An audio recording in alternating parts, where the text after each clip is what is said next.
নমস্কার, আমি তোমাদের জয়দেব শাস্ত্রী। বাস্তুর সমস্যা থাকলেও অনেক সময় সন্তান আসে না, বাবা মা হওয়ার স্বপ্ন পূরণে বাধা আসে। ঘরে বাস্তুদোষ নেই তো এগুলি কি করে জানবে? আজকে আমি জানাবো। আজকে আমি জয়দেব শাস্ত্রী আজকে বাস্তুদোষ নিয়ে আলোচনা করব।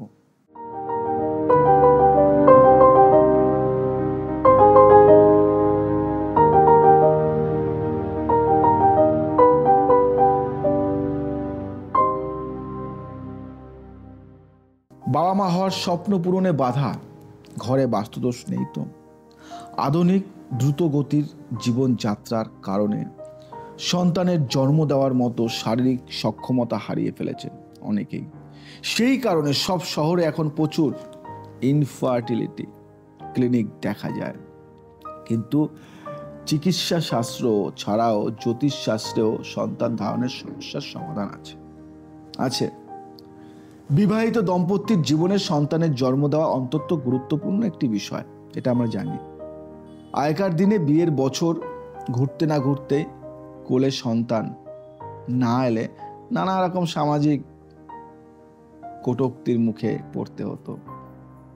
বক্তব্য, পিঞ্চ, বাজে বাজে কথা, বিশেষ করে মহিলাদের সামাজিক সেই গোড়ামি অনেকটাই পেরিয়ে এসেছি আমরা। আজকের আধুনিক সমাজে দম্পতি সন্তানের জন্ম নিজেদের ইচ্ছায়, ভালোবাসায়। সন্তানের জন্ম যেন ঈশ্বরের আশীর্বাদ। অনেক আনন্দ, অনেক খুশি নিয়ে ছোট্ট শিশু এই পৃথিবীতে আসে। কিন্তু অনেক ক্ষেত্রেই দেখা যায় দম্পতির ইচ্ছে ও চেষ্টা থাকলেও সন্তানের জন্ম দেওয়া সম্ভব হচ্ছে না। বাস্তু বিশেষজ্ঞরা বা বাস্তবিক জয়দেব শাস্ত্রী জানিয়েছে যে ঘরে বাস্তুদোষ থাকলে অনন্য সমস্যার মতো, যে কোনো সমস্যার মতো সন্তান ধারণের অক্ষমতাও দেখা দিতে পারে। জেনে নি ঘরে কি কি বাস্তুদোষ থাকলে সন্তানের জন্ম দিতে সমস্যা হতে পারে এবং কিভাবে সেই সব সমস্যার সমাধান সম্ভব। যে কোনো ঘরের বাস্তু নির্ভর করে 5টি বিষয়ের উপর। এগুলি হলো জল, বাতাস, আগুন, মাটি ও আকাশ। গর্ভধারণ করতে হলে এই 5টি প্রাকৃতিক উপাদানের মধ্যেই ব্যালেন্স থাকা জরুরি। স্বামী ও স্ত্রীর মধ্যে শারীরিক সম্পর্কের জন্য যে উপাদান গুরুত্বপূর্ণ তা হলো আগুন। ঘরে আগুনের দিক হলো দক্ষিণ পূর্ব। এই আগুন উপাদানই গুরুত্বপূর্ণ সন্তান ধারণ এবং গর্ভে সন্তানের সুস্থভাবে বেড়ে ওঠার জন্য। তাই স্বামী স্ত্রীর মধ্যে ভালো যৌন জীবনের জন্য, ভালো করে শুনবেন কিন্তু, প্রতিটা কথা, প্রতিটা পাঠ কিন্তু মূল্যবান। প্রত্যেকটা কথা ভালো যৌন জীবনের জন্য কিন্তু দক্ষিণ পূর্ব দিক করে তাদের শোয়ার ব্যবস্থা রাখা উচিত। দক্ষিণ পূর্ব দিকে কিন্তু শোয়া উচিত। তবে দক্ষিণ পূর্ব দিকে নেহাতি শোয়া না গেলে ঘরের উত্তর পশ্চিম দিকেও শুতে পারে। গর্ভধারণের জন্য এই দিকটিও গুরুত্বপূর্ণ। এই দিকে শুলে শরীর এবং মন শান্ত ও ধীর থাকে। গর্ভধারণের পর মহিলাদের উচিত দক্ষিণ পশ্চিম বা উত্তর পূর্ব দিকে শোয়া।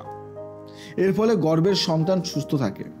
বেডরুম যদি বাড়ির দক্ষিণ বা দক্ষিণ পশ্চিম দিকে থাকে তাহলে কিন্তু গর্ভধারণ করা মুশকিল হয়ে যায়। আবার বেডরুম যদি হয় পূর্ব এবং দক্ষিণ পূর্ব দিকের মাঝামাঝি বা পশ্চিম এবং উত্তর পশ্চিম দিকের মাঝামাঝি, তাহলে একই রকম বাধা দেখা দেয়।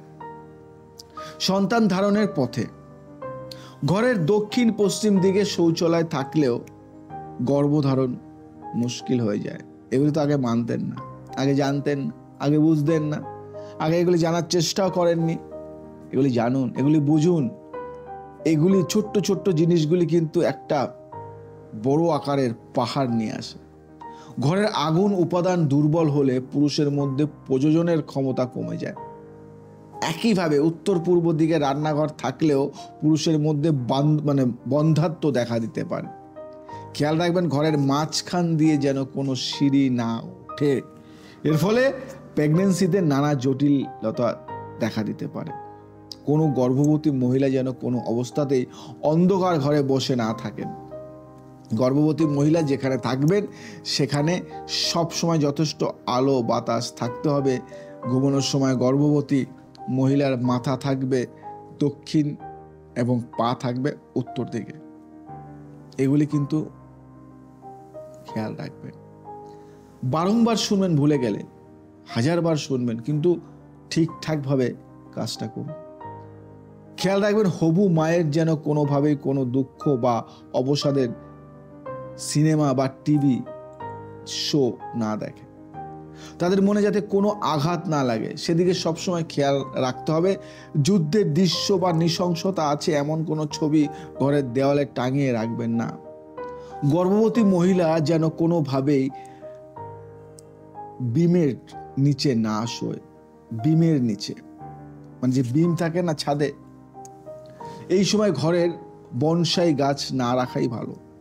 বেডরুম থেকে আয়না সরিয়ে দিন বা ঢেকে রাখুন। ঘরে পজিটিভ এনার্জি যাতে প্রভাবিত হতে পারে তার জন্য সবসময় টাটকা ফুলদানিতে রেখে দিন।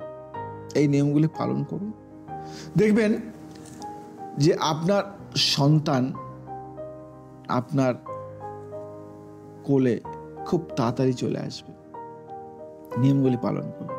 ছোট্ট নিয়ম, কিন্তু এই নিয়মগুলি পালন না করলে বা এই নিয়মগুলি মেনে না চললে অনেক সময় সন্তান হতে বাধা আসে। এবং এই নিয়মের সাথে সাথে একজন জ্যোতিষের পরামর্শ নেওয়া অবশ্যই দরকার। যারা ভাবছো যে সত্যি তো এই সমস্যাগুলি আছে, কন্ট্যাক্ট মি ইমিডিয়েটলি, দেরি নয়। আমি আছি তোমাদের সাথে। জ্যোতিষ পদ্ধতি, বাস্তু এবং অন্যান্যভাবে যতটা করা করে দেবো। আজ আসি, আবার আসবো নতুন কিছু নিয়ে। ভালো থাকো, সুস্থ থাকো, সবাইকে ভালো রাখো এবং এই নিয়মগুলি মেনে চলো। যারা আমার অনুষ্ঠান দেখো নিয়মিত তারা কমেন্টস করো, ফলো করো, শেয়ার করো, এবং যারা দেখো না, এই প্রথম দেখলে সার্চ করো, দেখো, আর যদি ভালো লাগে শেয়ার করো। আর যদি কোনো কিছু জানার ইচ্ছা থাকে তাহলে আমাকে জানাও কমেন্টস করে। আজ আসি, আবার আসবো নতুন কিছু নিয়ে। জয় শ্রী রাম।